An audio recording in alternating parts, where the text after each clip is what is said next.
So this is a video that talks about the fact that fortune favors the bold and so does misfortune. And on the screen here we have a graph that illustrates this idea, which shows that the level of risk taken is associated with either having massive gains or massive losses.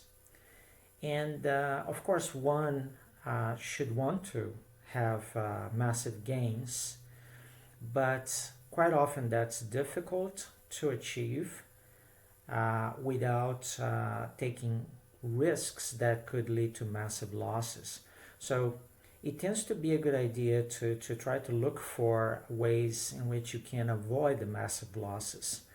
And even if you have to put up with gains that are not massive but that are above average.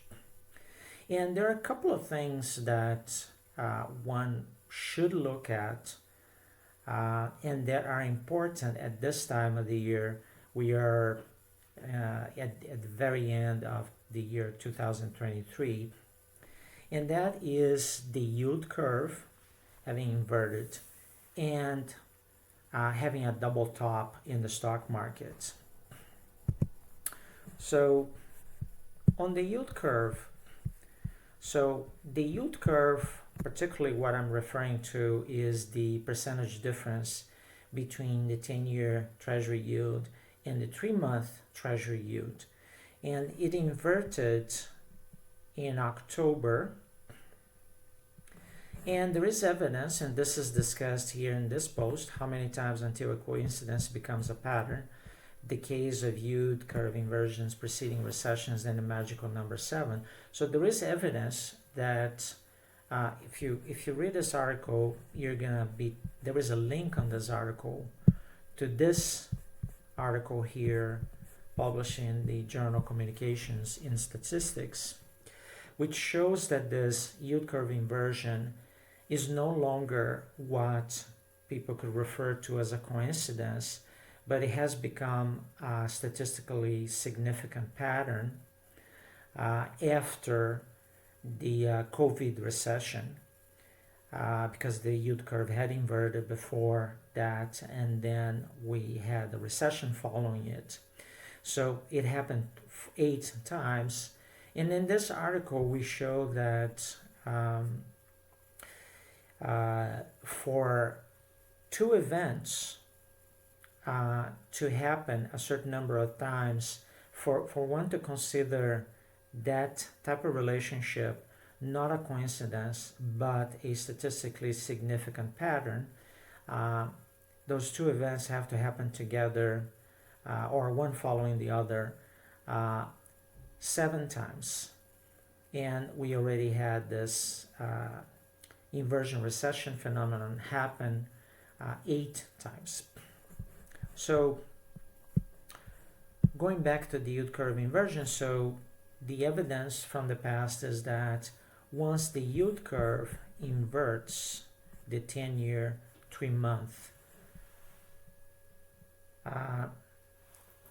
then a recession happens within a year and a half from that first inversion. That happened in October of 2022.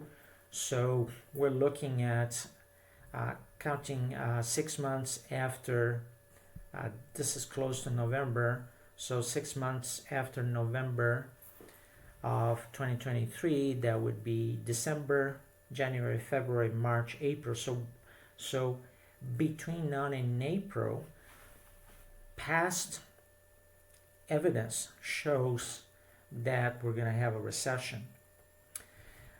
One thing to keep in mind about this is that the information that this graph contains is information that is possessed by very high-powered and wealthy investors like sovereign funds and large institutional investors. These are the investors that buy and sell treasuries, by and large. So we do have retail investors also participating in that market, but it's mostly in large, very sophisticated investors. So this tends to be a crowd that knows more, let's put it this way, than the stock market investing crowd. So, and this is why the yield curve inversion is so important. Now, there is another thing that is happening now, and that is associated with serious drops in the stock market, and that's a double top in the market, and that's what we have here.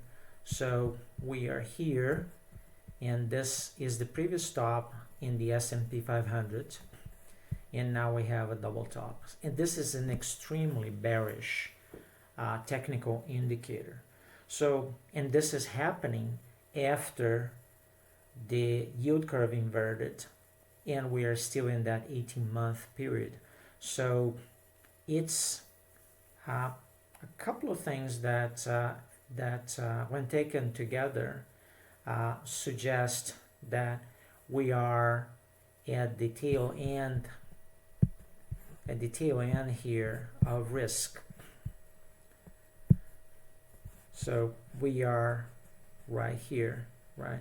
And so being bold at a time like this, which would mean to take risks, would not be very wise.